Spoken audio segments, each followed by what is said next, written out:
Ladies and gentlemen, welcome to another episode of Bloop and a Blast podcast. My name is Big Sexy. I am the Bloop. Although if you saw me on the weekend, you'd know I'm the Blast. His name is Luke Hughes. Hughesy, he's the Blast. I'm not even going to throw it to you, Hughesy, because I've heard you try and butcher plenty of names this season. I'm going to introduce this guy. It's Jason Pospishil, Pops. He is the under-18s manager as well as the Australian women's manager. Pops, welcome to the show, mate. How are you? I'm great, mate. Thanks for having me. Hughesy, it's been a long time, mate. And as far as bloop and a blast, I'm definitely a bloop. Yeah. 100%. I'm glad. My career was a bloop, mate, so I'm the bloop. What about the coaching career, mate? That one has taken off for you. You've been coaching lots of different, programs over the years. We're just off there talking about you're coaching Blacktown at the moment. Team seems like they're going really well in the finals, mate. 18s, women's program. You were a high-performance coach there in Sydney, New South Wales for a long time, mate. Where are you currently at, buddy? What's going on? I know we've got the women's coming up, and that's probably the first thing we'll dive into. But, mate, how are you? I'm good, mate. I'm pretty busy. I mean, I've been out of the game from an employment point of view for a little while. I left Basement New South Wales and took a job with it's the older ownership group with the Blue Sox back in 2020. That wasn't a great experience. That fizzled pretty quick. So I left there and then I took a month off, mate. And I thought, you know what, I'm just going to get out of it for a while, recharge the batteries. I took a month off and got into working for funny enough, a Jim's lawn mowing franchise. Family friend of ours owned one, was looking for someone. So I sort of bought into that a little bit. I know Michael Nakamura's got one and Fiji's got one. So pretty popular in the baseball space, the old Jim's lawn mowing franchise. And then just got back into club ball, mate. I'm involved with club ball. I've got some private tuition stuff I do. And then, like you guys mentioned, the Emeralds job and just got the 18s job for the upcoming World Cup. So I'm looking forward to that. But, it keeps me busy.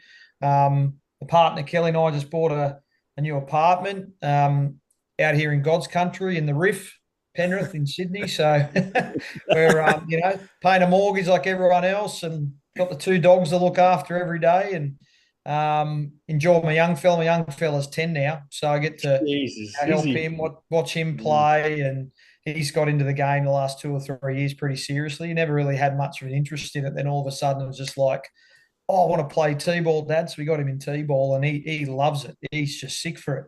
It's awesome. That's all he does. So, that's obviously really enjoyable to watch. Are you a Penny Panthers fan, Pops? Absolutely not. Despise them.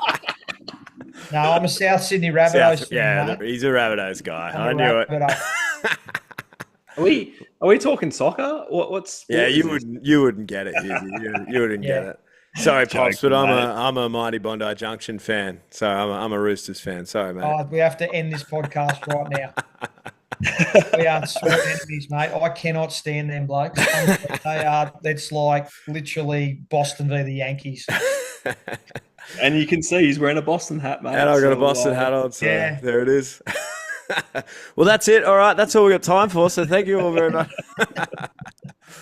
Oh dear, what keeps you the busiest, Pops? I mean, obviously you just got the 18s job. You've got a club ball gig with Blacktown, and of course you've been the Emeralds coach for a long time now. I mean, I know you and I spoke. We were talking about it a little bit. We spoke a fair few years ago when you first got the gig with the Emeralds. I mean, how's it all been going? And like I said, man, where do you find the time, and what keeps you the busiest? I think, obviously club ball at the moment is pretty full on. We're on the field Tuesday night. I'm the field coordinator. So, sorry, my dog's going crazy. That's all right. So I'm on the field Tuesday night as our field coordinator and bench coach in first grade. So I do that. Game Wednesday night, then we've got a game on the weekend on Saturday night or Sunday. So that's 3 days a week. So it's pretty full on. We've got a 42 game schedule this year, 21 rounds, which I think is just ridiculous. I don't know why we have to play so many games. It's such a long season. It's starting to really drag on now. So we're still in the regular season, I think, for another week, and then we've got 3 weeks of playoffs. So we're probably going for another month. The Emerald stuff sort of was haphazard, mate, because of COVID. I got the job in 2019. We're supposed to play in the World Cup in 2020. That obviously got banged because of COVID. They rescheduled it to 2021. That got banged. And then we weren't on the field till 2023. So I think I was talking with Michael Crooks at one stage. I've had the job now. I think this is my 6th year with the Emeralds, and I've been on the field with them in total for about, I think, 15 days in 6 years.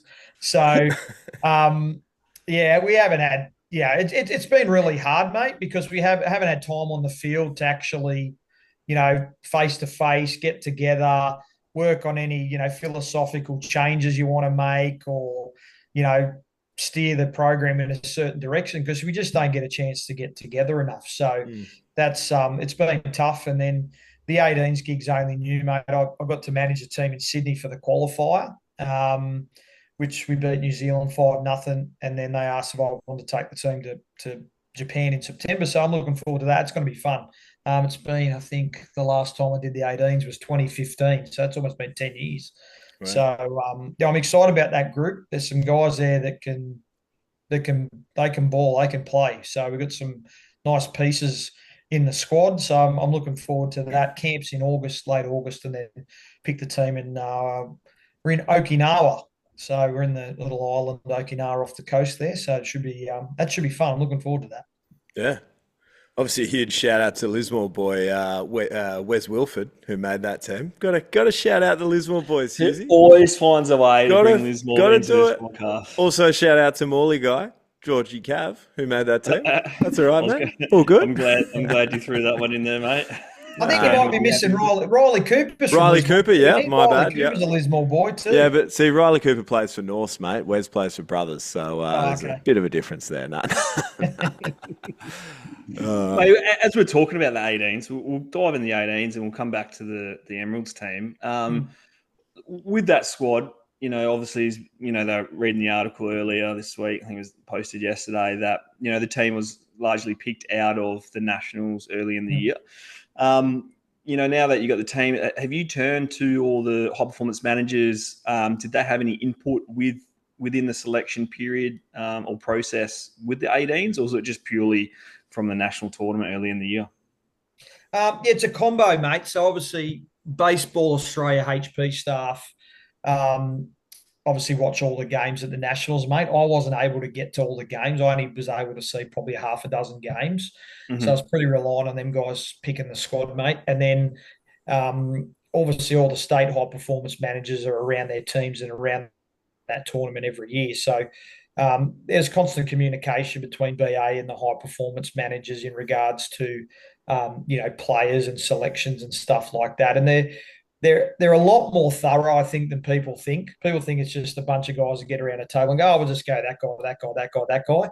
But it's a matter of, looking at numbers and, collating data, run times, velos and stuff like that. So, like the announcement said, that group of players there, mate, is selected just out of the Nationals, but that doesn't include guys that are in pro ball, in college that are eligible.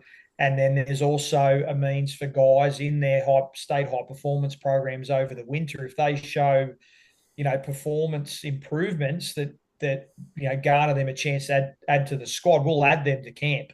Okay, so, cool. Yeah, it's a long time, right, mate? 6 months is a long time.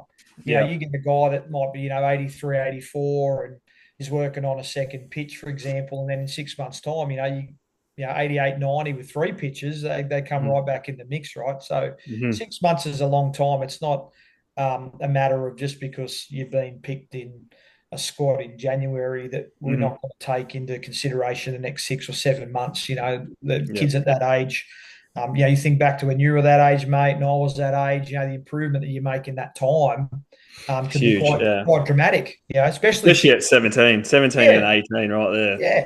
100%, mate, and especially physically too, mate. I think kids get in the gym and they start to lift, and 6 months' time, you get a guy they might add 10, 15 pounds, in strength, and they become someone that's in the mix.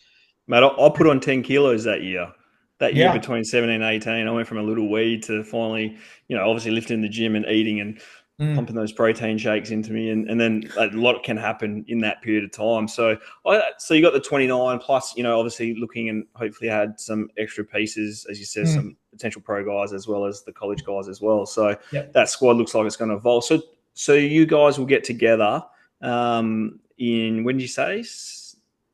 We're in August, late August, mate. We'll get together. Yeah. Pretty sure it's going to be on the Gold Coast.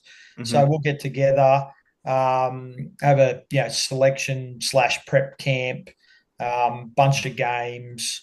And BA were trying to bring out some international teams as well, which was great. I'm not sure if that's at the moment, but there's a potential there might be some other international teams that come out that we can play. But if they can't come out, mate, we'll go at it each day and line everybody up and get a look, and then pick the best 20 guys that we think is going to give us a chance to go over and win a medal, right? So I mean, I think the beauty of it now with BA and the state HP programs is they're very, very aligned. So I'm really comfortable that those guys are going to be prepared the right way. BA now hiring Shane Watson and also AK Indy Kyle.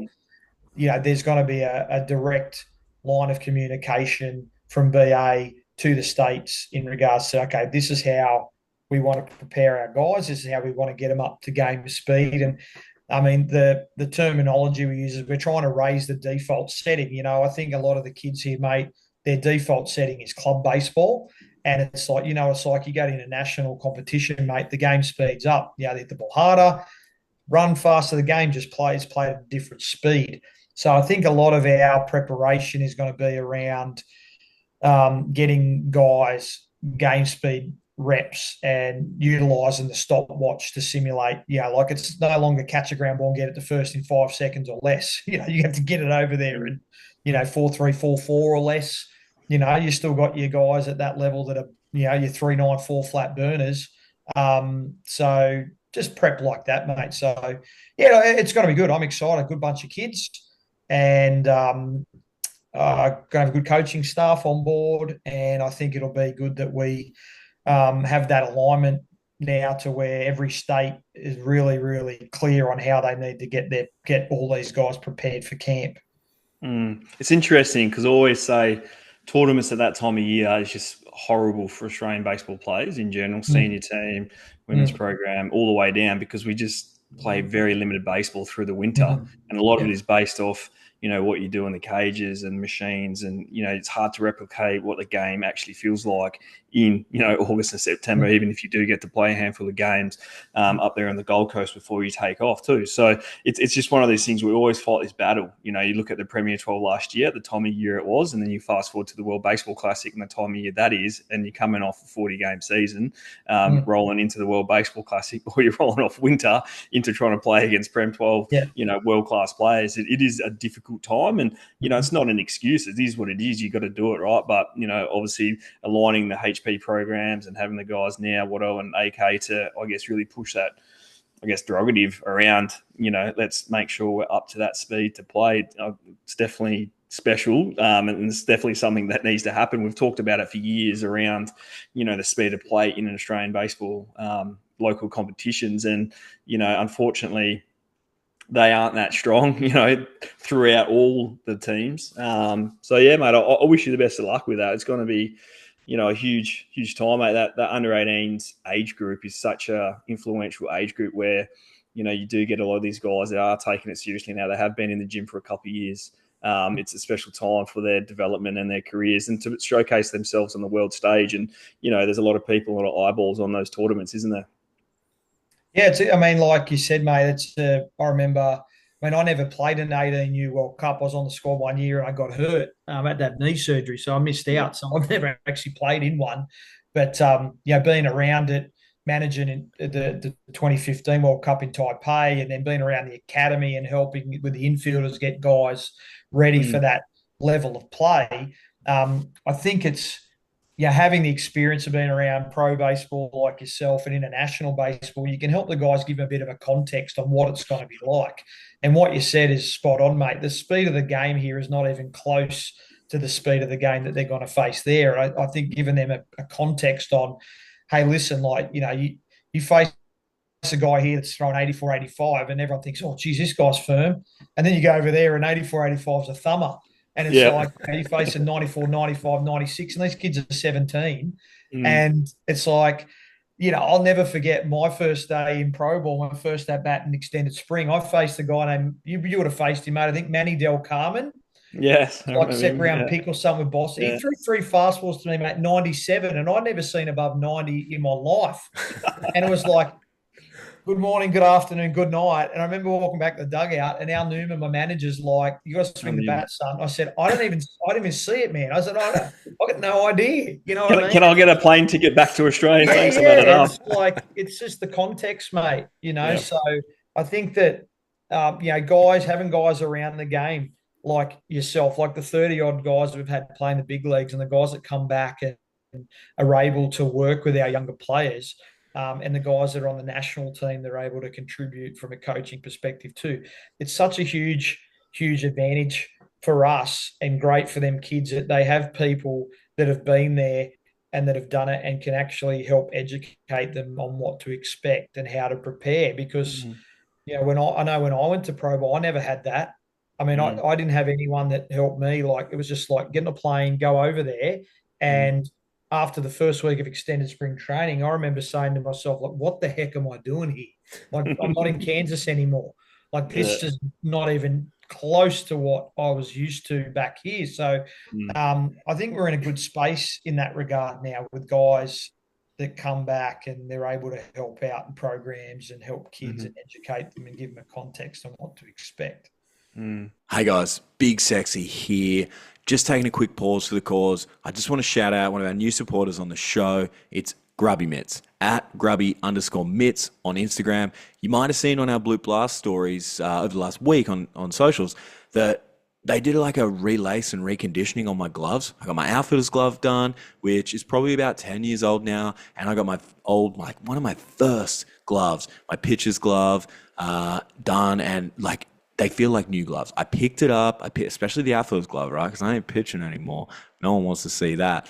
But I picked up my outfielder's glove before the game last Sunday, took it out, and man, it felt like a brand new glove. But it wasn't. It was my same old glove. It just felt so good. And I can't thank them enough for hooking us up and looking after us. And for you guys, go and check them out. If you've got an old glove that needs a bit of loving, give your gloving some loving. I don't know, that kind of sounds weird, but go and check it out. At Grubby_Mitts on Instagram. We love them. We know you guys are going to like it. Yeah, they're in Perth. So if you're in Perth, I know a lot of you are. You got an old glove that needs some loving? Go and check it out. If you're not in Perth, still go and check it out. They've got heaps of cool videos where they do like glove reconditioning and cleaning and stuff, like really cool before and afters as well. You'll see Big Sexy's outfielder's glove there, as well as my first glove I ever got. So go and check it out at Grubby_Mitts on Instagram. We appreciate them. They appreciate us. You guys will appreciate them too. Thanks. It's interesting. Do you think, like, now with this age group, the almost preferred pathway is through the college system and then into pro ball, or do you think it's still either way? Because it seems like back in those days, and the more traditional method was always you just get signed, and now there's a hell of a lot more guys going through the college pathways. What do you reckon, Pops? I mean, does it matter on each guy? Is it that kind of a thing, or is it a case-by-case thing? Or I think the international signing rules with the signing bonuses have really changed it. I mean, I've been fortunate enough to scout for a couple of organisations in the past, and back then it was unlimited. You could sign as many guys as you wanted. It was each team had a certain allotment of visas though, so it was based on you trying to get a visa. But now, when you've only got that international bonus pool of whatever that amount is that's assigned to you by MLB, it's not a matter of you just go out and sign everyone anymore. Everyone's trying to, go and sign the big fish, and they're trying to maximize that money. A lot of it's obviously invested in Latin America and in North America. And I think that hurts a lot of our guys. So I think the rules have changed. Probably for, it hasn't helped us. I'll put it to you that way. I don't think it's helped us in the pro space. There's still guys that are good enough to play professional baseball, no doubt. I mean, Sol McGuire, and you see still the odd Jake Burns. I'm just obviously talking Sydney guys because I know them, but there's still a smattering of guys around the country that are getting signed professionally. But I think now we're seeing less guys sign, so that's forcing more kids to go to college. And when you think about it, mate, traditionally, and listen, this is just my opinion, but I think traditionally Australian players tend to develop later because we don't get the same amount of at bats and the same amount of games as younger players compared to our North American, Asian, Latin American counterparts. We tend to develop later. And I don't think that the college route's such a bad thing for our guys because they get that 4 years of extra, the extra S&C. They're getting at bats against good quality pitching in the velo. They're getting extra defensive reps. They're playing, 60, 70 games a year on the field every day. I mean, player development for our country, for our players, is really being done for free. We're not having to pay for it. It's getting done for nothing. So, I mean, to me, that's a good thing. And, like my partner, Kelly's son, he's in college at the moment, Kyle Wallington in Odessa. And, he wanted to sign, he's had dreams to sign pro.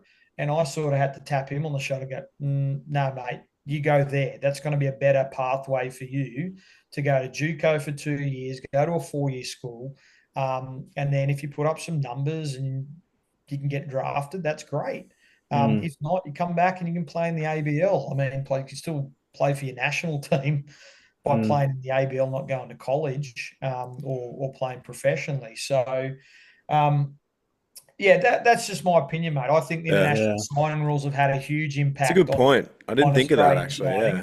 Yeah, because I think, listen, I've been out of the scouting thing for 3 or 4 years now since COVID because I was a part-time guy with Baltimore. So we all got let go during COVID. But you're allowed unlimited amount of signings under a certain amount of money, right? But that amount of money probably doesn't equate to the same monetary value as what you would get if you got a full-time ride to a JUCO.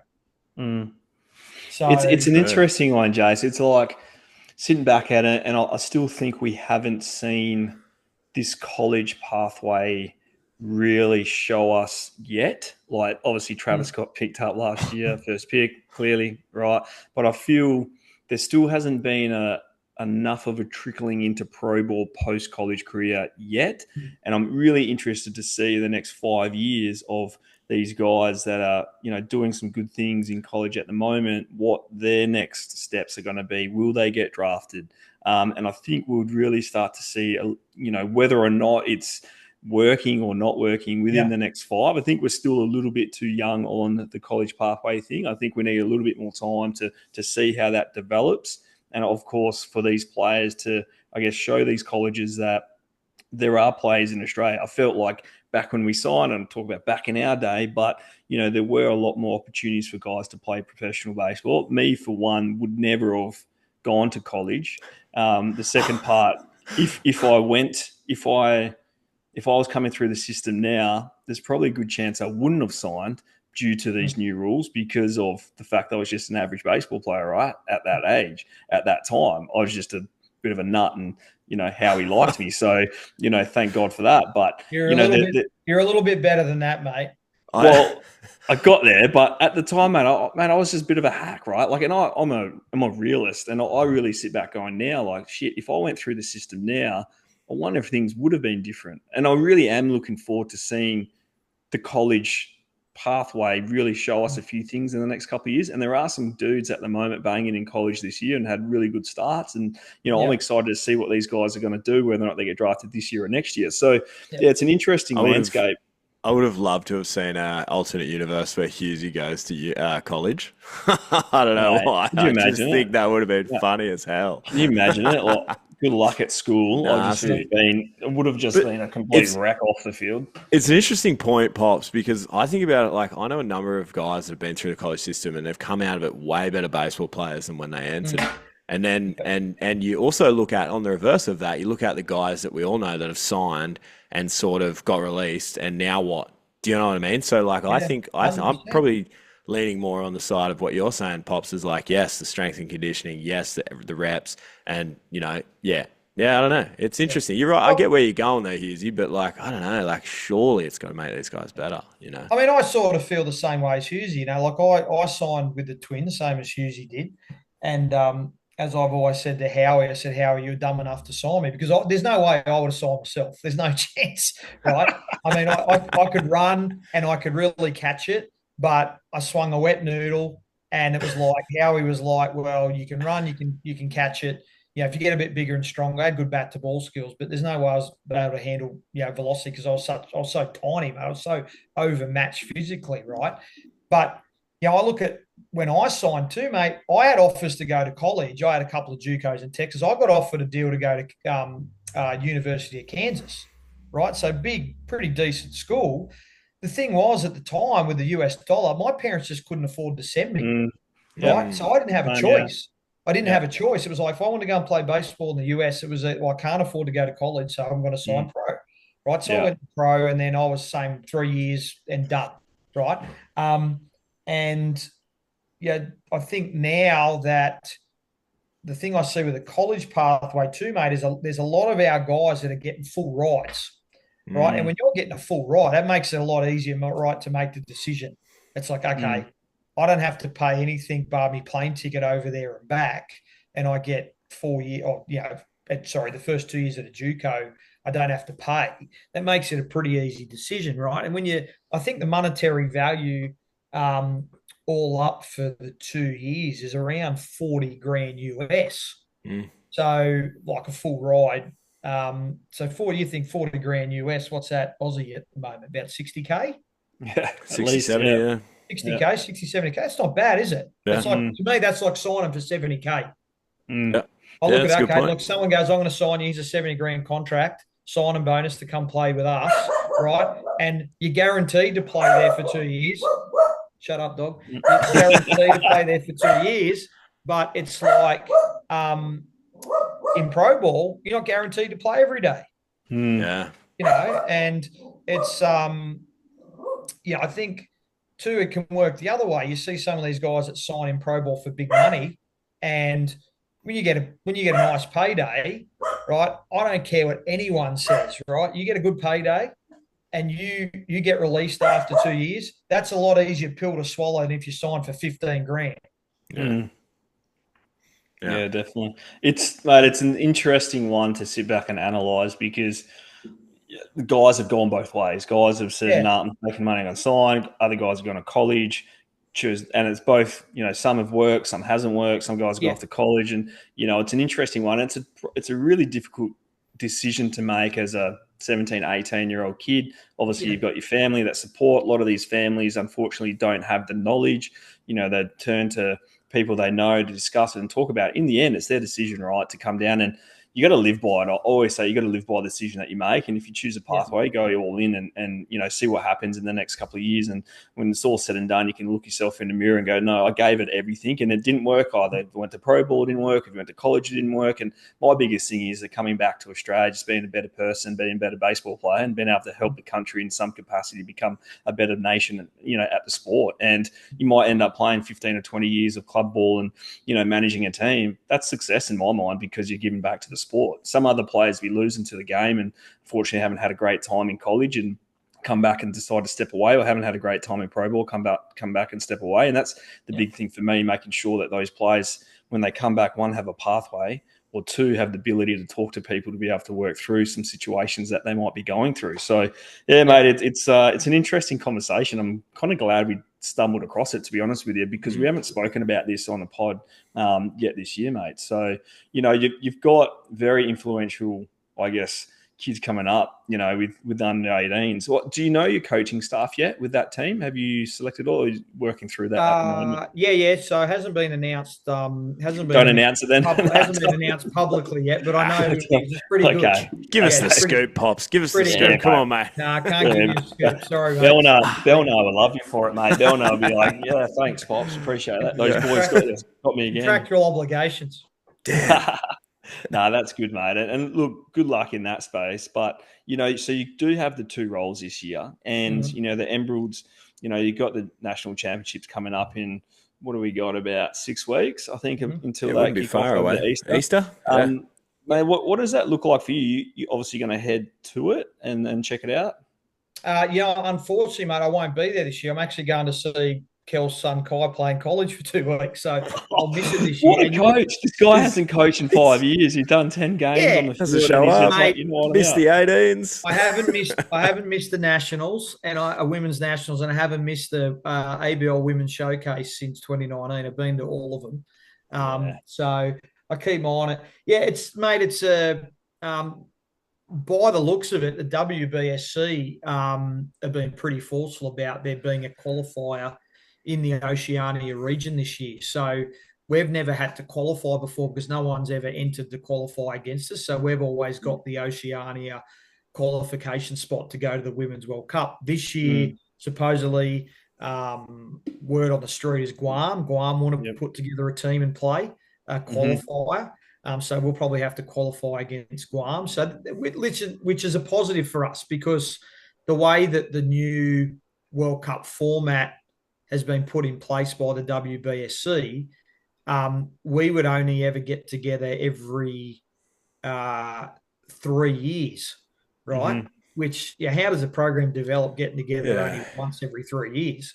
So if we get a chance to get together this year and qualify in 2025, we then go and play in the World Cup group stage in 2026. And if we finish in the top 3 in our group there, we then go to the World Cup final stage in 2027. So we'd be able to have some continuity, which would be good because at the moment we've played since 2018, mate. We've played 5 competitive games as a country since 2018. Wow. And that was all 2 years ago, in the World Cup group stage in Canada. 5 games. That's it. So obviously getting the girls together through Easter, will you have the opportunity or someone from your staff to, I guess, I don't know, talk Australian baseball to all the girls, senior and junior age group, or is there any time there that you can find, to be able to, I don't know, talk about it, explain it, not yourself, but someone else? Yeah, it's a good question, mate, because it's something that obviously we've had to battle since, I took over in 2019. So I'm pretty lucky in that the coaches I've had on my staff probably leads in the women's games in their states. So I've had Sam Hamilton in Victoria, Lisa Norrie in Queensland. Obviously, I'm here in Sydney, so I'm across the women's stuff here. And then I've got pretty good relationships with people in Perth, like AK's done a little bit, Kurt Russell's done a little bit, and then also in South Australia as well. So what I've tried to do, mate, is make sure that philosophically they're clear on what we're trying to do around the country in regards to player development in the women's space. And then I think the beauty now is that BA have created a very, very linear pathway for female players. So you've got obviously a little league, women's little league division now, right? Then they go into the Barclay Cup. Then they go into Australian Youth Women's Championships. Then the Open Women's Championships and also the ABL Showcase. So there's a defined pathway now, which is really good. And the other aspect too, I'm not sure if you guys had heard, but there's been the development of a women's professional league in the USA now. Yeah. So I would probably be confident that we're probably going to have at least half a dozen of our players that are going to have a chance to go over, maybe more. I'm just off the top of my head. There's at least 6 that I know to me would be locks that would go over there and be able to play in that league. So we've had a smattering of players that have ventured over to Japan in the last 12 to 24 months and played over there as well. So there's opportunities that are starting to open for female players, and our players are starting to take advantage of them, which is awesome. It's no different on the men's side, mate, to, when all the guys in the national team over playing pro ball or playing independent ball or whatever, they're getting a chance to play and develop. So, it has been, to answer your question, I go back, it's been tough. It has been tough. Yeah. But I've tried my best to keep the states in the loop from a philosophical point of view in regards to how we want to go about player development, talent identification. Man, I've got so many questions. I've got so many questions now off the back end of that. So firstly, player like, what are some of your messages, I guess, to the coaches in the respective states that kind of help those pathways? Like, what are some of the philosophies that you are wanting to implement within that space? Yeah.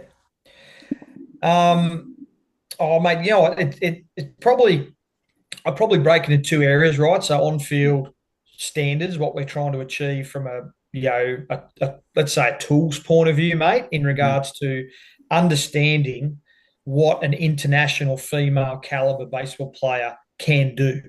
So, yeah, as a male, mate, we know, like, for example, 92 mile an hour is now an average major league fastball. Average run time to first is 4.2 for a righty, 4.1, all that stuff. So when I got the job, what I did, I was lucky enough, 2018 World Cup, all the games in the States were all tracked by TrackMan.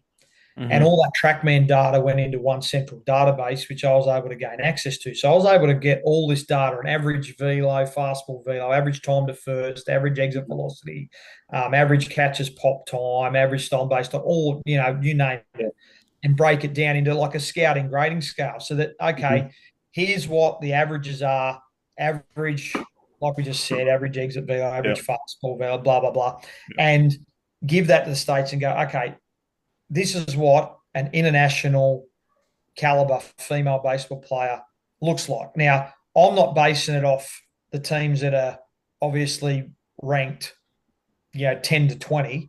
I'm looking at the best 10 nations in the world. If that's who we want to beat, that's who we want to compete with, that's what we know we've got to compete with and match. So the thing is, mate, internationally, and I've said this, to numerous people around the women's game in our country, and I truly believe it. We have at least 7 to 10 top-notch international caliber players in this country that meet those standards, that can compete easily. Do we have 20 like the USA or Japan or China's Taipei? We probably don't. That's just the harsh reality. But we have 10, right? Yep. And if we can take that 10 to, say, 12 to 13, and then 13 to 14 or 15, we're going to be in a much better spot. It's like in tournament baseball, mate. Anything can happen. You get hot for a week. Who's to say that we can't win a medal, right? And so that's the one aspect, is the physical side, and then I think the players and the staff around the country understanding what. Again, like I said before, what the default setting is for international baseball at women's level. And that's what we need to get to. The other part is probably the off-field culture stuff, right? And this is where I've had probably the biggest battle, and where I think we still have issues, is that culturally we've gone backwards in the world rankings. I don't think we've gone backwards in regards to because we don't develop players better. I think we do develop players better. I think what's happened is the rest of the world have caught us because they've shown more of an interest in the women's game. You're trying to compete against teams like Mexico and Chinese Taipei and these countries that have hundreds of millions of people, and we're trying to compete against us with 20 to 25 million people. Just through strength of numbers, you have to think that they're going to surpass us with the amount of players they have to, player pool they have to choose from. So, for example, Mexico never been in a Women's World Cup. We played them 2 years ago, and we lost in extra innings. But they had some players that were legit, like 75, 76 off the mound, hit the ball 330, 340 feet. And it's like, damn, like that's someone that hadn't qualified, but they never ever prioritised women's baseball in their country, and now they've prioritised it. And it's not just the player pool, though, Pops. It's also that investment. Yeah, like you're saying, the prioritisation of the program, and all of a sudden, bang, you got yourself a few extra killers. Well, where I go with you talking about this is the competition now within Australia with elite women's sport has, over the last, call it 5-ish years, just taken off, right? Mm. The AFLW has taken off. They've pumped a lot of money into that sport. Cricket, obviously they're doing really well. Soccer, they're taking off. They, obviously play in the World Cup, had a lot of success. How do you go about trying not to compete with those sports, but try to gain access to that quality of athlete that will help the program develop and can help you, hopefully win a World Cup one day? Yeah. It's really tough, I think, mate. I think the women's ABL and the ABL licenses in regards to the showcase, that probably hasn't taken off as envisioned. Mm-hmm. So, we've had 3 or 4 women's showcases now. I think we had one in Geelong, we've had one in Lismore, I think we had a couple in Adelaide, if I remember correctly, 4. Yeah. And the last one, there is some traction in them showcase. I mean, the last one, the quality of imports that came out, we've got imports from Japan, we've got imports from Canada, we've got a couple from the USA. I think there was one from Korea, if I remember correctly. Good players, and the quality of the games were actually pretty decent. I think the concern is the longevity of it, because you've only got 3 ABL teams and 3 ownership groups that have purchased licenses. So that's Melbourne, Adelaide, and Brisbane, right? So it's obviously, everyone knows you can't have a league with 3 teams.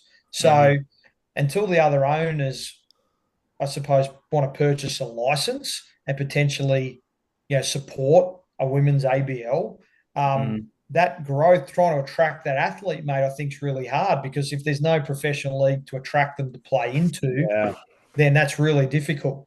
And I think that's one of the positives with this pro league now in the US. I think if the women's ABL doesn't eventuate, then at least there's a couple of avenues for our better players to potentially go and play in the US and in Japan to play and develop. So Gonzo said it really well about the men's ABL, and it rings true to what you're talking about here. He said the ABL is both the high performance arm and the marketing arm, or something like that. Actually, I thought I was going to remember that quote better. But it's exactly what sort of that women's program needs, really, isn't it? Like, to have that high performance avenue for those girls and players that are involved there, as well as marketing it to the rest. Like, hey, this is a pathway for you here. It doesn't have to be overseas. So, yeah. Anyways. Yeah. It's an interesting one. It's so difficult to sit back with the ABL, and obviously, it's been a roller coaster, I think, since Major League Baseball essentially pulled their money out. They privatized the league. There's been, I guess, a lot of ownership changes throughout that period. There's been some, we'll call them white knights in the background, that have been able to, I'm trying to put this in a way of put their money out there to support the league, to keep the league afloat. There's no ownership group in the league that makes money. They all do it out of probably love for the sport and love for the players and the fans in the background. And, it's a difficult one, because as much as sit back and want to create a women's league on top of obviously the ABL men's league, there is a lot of money that these owners are spending, I guess, to put on an ABL league, to add the second franchise to that, which is just natural progression, and we all would love to see it, right? But there's just so much money that goes into it. It's a difficult one, and I don't know what the correct concept would be or how that would look, but with all the competition around with women's sport, as I mentioned before, it's tough to be able to attract those athletes to, obviously want it to be able to compete. And secondly, the money side of things is so, it is quite difficult. The interesting thing that, this US Pro League, and I want to dive into that. I've got to look into that a little bit more and kind of read up and see what's going on, because I don't know too much about it. It now does, as you said, add a pathway for the girls to be able to go and play professional baseball for a period of time. And my thing is, like, and I guess the question to you is, with the selection, is there many crossover athletes playing baseball at the moment that do play other sports? I know in the past, a lot of the girls have kind of split some time between baseball and softball. Obviously, it's a bit natural, baseball, bat and ball sports. what is there many on the squad that do both at the moment? We've got a couple that play baseball and then actually play some footy Yeah. in Aussie rules, especially in Victoria. Yeah. We've got, I'm just trying to think, mate. She wasn't on the World Cup squad because she was overseas, but we had one that would have been on the World Cup squad, Leanna Davidson. She's actually the I think number 3 ranked javelin thrower in the US collegiate system. She was at Alabama and now she's at Georgia. So she's a pitcher. So obviously the pitching javelin thing. She's a dual athlete. Takara Geldenhuis played a little bit of softball as well as baseball. But a lot of the girls, a couple from what I understand now, are actually starting to transition into T20 women's cricket as well, doing a little bit of both. Obviously, that's a pretty natural progression potentially. Transfer of sport and skills there. So, yeah, there's a few dual sport athletes, mate, but the majority of them are just baseball, and they love it. Yeah. They love it. They want to represent their country, and I think, culturally now we're going to see a bit of a shift, a bit of a change. We're starting to get into a younger generation of player that's starting to come into the Emeralds program, and a few of the veteran players are going to retire and move on. So I think that this is probably the start of a new generation for the program. So that's what I'm looking forward to, especially if we get a chance to play the qualifier later in the year. I'd be pretty confident we should be able to take care of Guam. So you think it's an opportunity for us to be able to, introduce some new players to the program with the mindset of preparing them for 2026 and 2027. So the key is again, trying to get everyone together, mate. Do you see that pathway that you talked about earlier? Now having the Little League or girls team, the Barclay Cup has been around now for about 5 or 6 years, I think, roughly around that, 5 years. Are you starting to see, that pathway kick off, especially the Barclay Cup? Yeah, absolutely, mate, 100%. I think that, last year at the Women's Nationals was down in Melbourne, and we had a scenario where the youth women's was on at the same time, and we had the youth women's girls going up to a lot of the open women's girls asking them for autographs and that because they played for the Emeralds. Right now, that to me is that's what it's all about. We had some ex-Emeralds players and current Emeralds players that went and presented the tournament awards and stuff like that. So I think that we're starting to see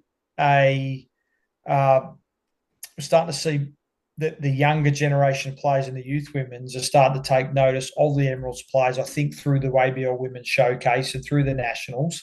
And they're starting to see that there's a pathway for them to play international baseball for their country. So absolutely. And I mean, I think you're bang on. And things like Inside Pitch with Amy McCann, her whole podcast series, that only helps further pad out the stars of the women's game. I think it's bloody awesome. As you know, I'm always here to bang the drum for the women's program. I think it's bloody unreal. Hughesy's obviously having some technical issues. He'll be blowing up and swearing at something. But real quick one, go and follow at grubby_mitts on Instagram. Yeah, you'll be glad that you did. Go and check it out. Glove relacing, reconditioning, also just some cool videos of gloves getting cleaned and before and after shots. It's this new thing that I like watching now. How the algorithm gets after a little bit. Next thing you know, you're watching gloves getting relaced. Go and check it out at grubby_mitts on Instagram. We love them. They love us. Hopefully you'll love them. I think you will. Go and check it out at grubby_mitts on Instagram. Hughesy's back now with sound. I'm back. Sorry. I was sort of loosely wrapping it up because I thought to myself, like, there's so much going on. I thought maybe we should even get Pops back just before the ABL season, and just to have a yarn about how the whole qualifier, all of that went. But did you have anything else that you wanted to pick Pops's brains about, Hughesy? No, it's so like for me, it's a side of baseball. We've talked to throughout the ABL season to a lot of players, coaches, and having the ability to get you on to talk about the women's program has actually been quite insightful to see where essentially we're trying to take that program, mate. And for you personally, there's a lot there going on with 18s, Emeralds, which is cool, mate. And I love the fact that you're still involved, obviously, in the game, and that means a lot to, a lot of people around the country that get the opportunity to work with you, mate. It's cool, mate. Thank you for being on the pod, mate. Thanks for coming on tonight. It's been great.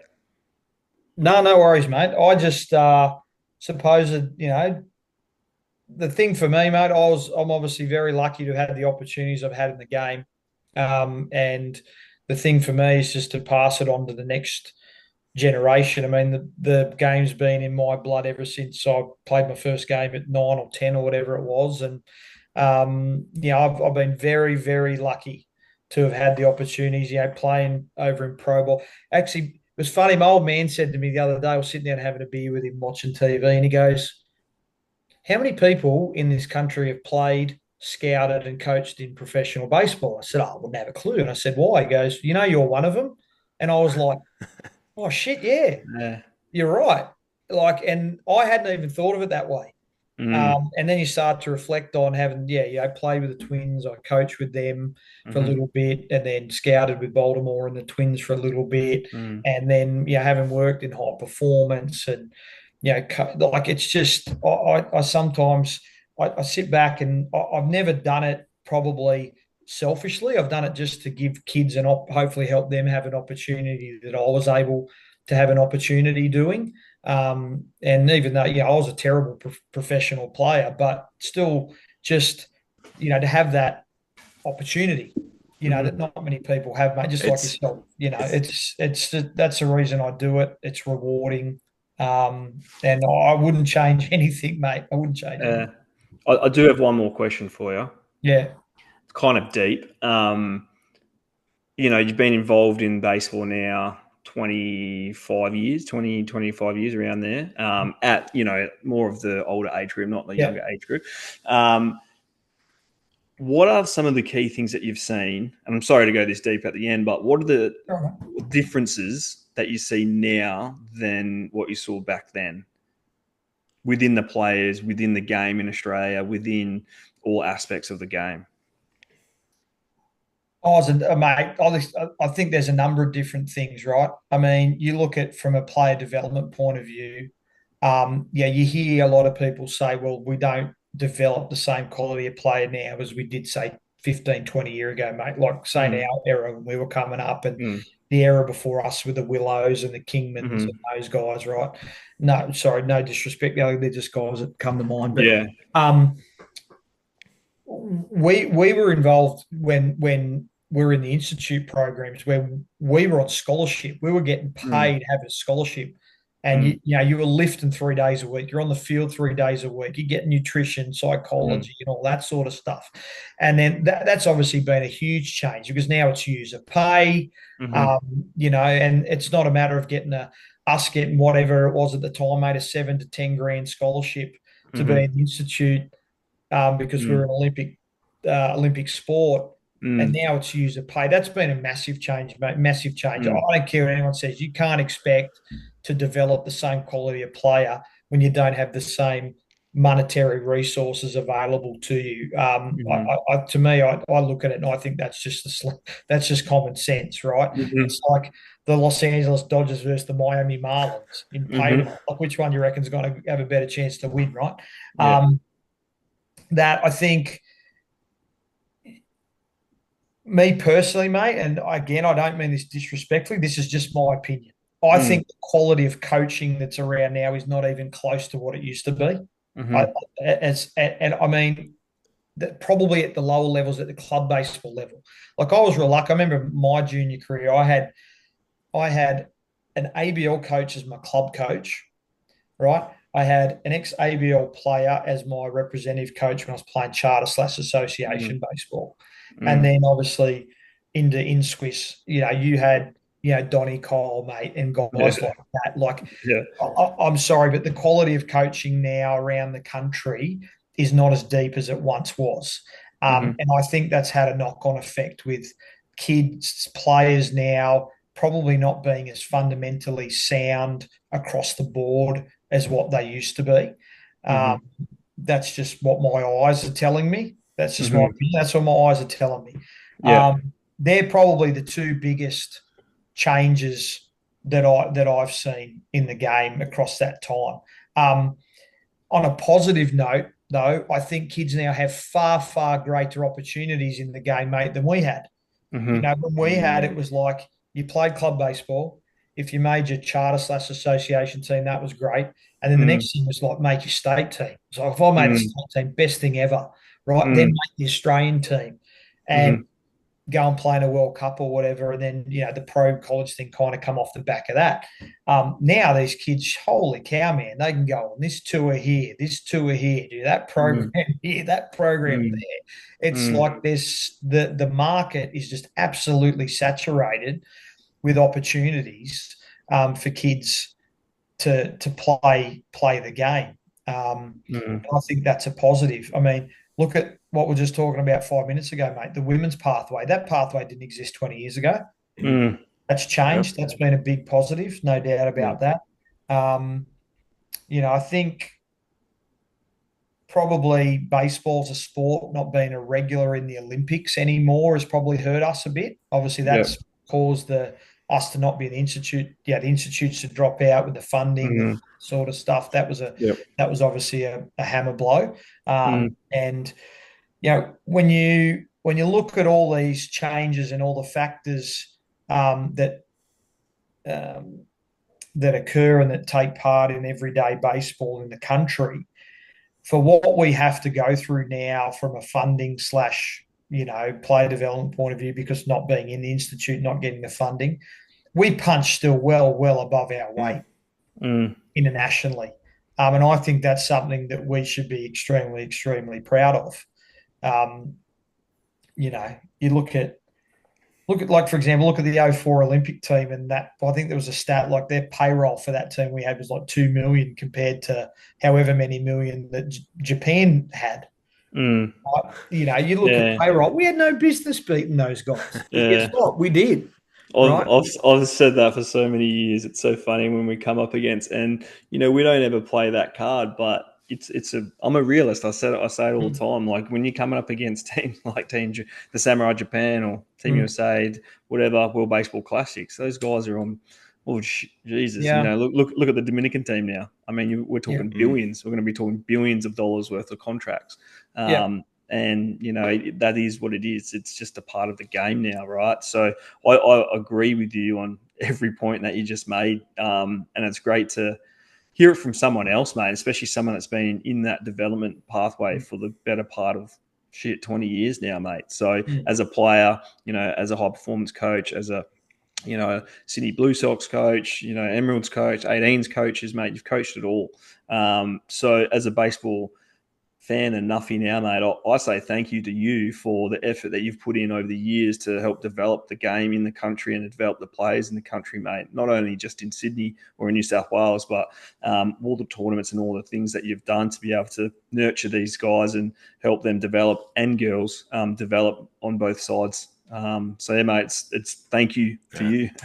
No, I appreciate it. Thanks, mate. Just on a side, sorry, I know you guys probably want to wrap up. On a side note, do you remember, mate, in 2018 we played that Japan series, right? And we were in Kyocera Dome, and where was the other park we played? Nagoya. Yeah. And I remember, like, my first time coach on the senior national team. I was tickled pink. AK's at third. I'm coaching first.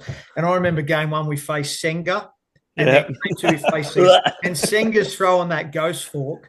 Yeah. And I remember we're missing it by 3 feet, and I'm standing at first base, and I'm there, and I'm just like, this is like a Nintendo. This is like PlayStation baseball. Like, this is just ridiculous. And sort of then where I was like, it's hard. Like, you're competing, right? You don't want to say that about the opposition. You're still trying to kick their ass, right? But I remember looking at it and thinking, this is just not fair. Like this is just But not I've like. had I've had nightmares for 7 years. Like every night I wake up in cold sweats thinking about Senga's ghost forkball thing that he's Did you throwing get a us knock that off night. him, Hughesy? Did you get a knock? Absolutely not. I swung on the pitch and struck out. I reckon it was about 6 foot in front of the plate. But the only good thing for me, I think Candy hit behind me and so did Deno. And Deno punched out, Candy punched out, I punched out. So when we went back to the hotel that night, sitting back going, shit, and then we flicked the tally on. All of a sudden, the phone starts ringing. Boy, he's got the highlights on. Here's me, Candy, and Dano just all punching out and splits that were bouncing on the plate. On the plate. Yeah, I remember Paul Soupy Campbell faced Sagano in game 2, and Sagano threw him 3 straight splits. He swung at all 3 of them, and not one of them bounced after the plate. And I was just like, this is just like, and I'm not talking like, 81, 82 mile an hour splits. I'm talking like 90 mile an hour split with like 18 inches of depth. And I'm just like, this is ridiculous. I want to say he was like 97, 98 there with that split. Mate, I remember going up to bat against him, like, hey, just hunt the heater, and I think he threw me one. And I reckon the bat was like back here, and I was like, why me one before I even got there? And I was like, all right, bit tardy there. And he went like split, and I was like walking back to the dugout going, well, that wasn't a very good at bat, was it? What year was that, Pops? What year was that? 2018 is a Japan series. Yeah, no, you ain't gonna find that video online. I'll look it up, mate. Don't you worry about that. No, look, we appreciate you jumping on, Pops. We really do, mate. And best of luck with this year. I think it's going to be a bloody big one for you. And hey, here's to it, man. I wish you all the best. Thanks, guys. Appreciate it. Thanks for having me. Pops. Thanks, Pops. No worries, guys. Going back. This ball's back.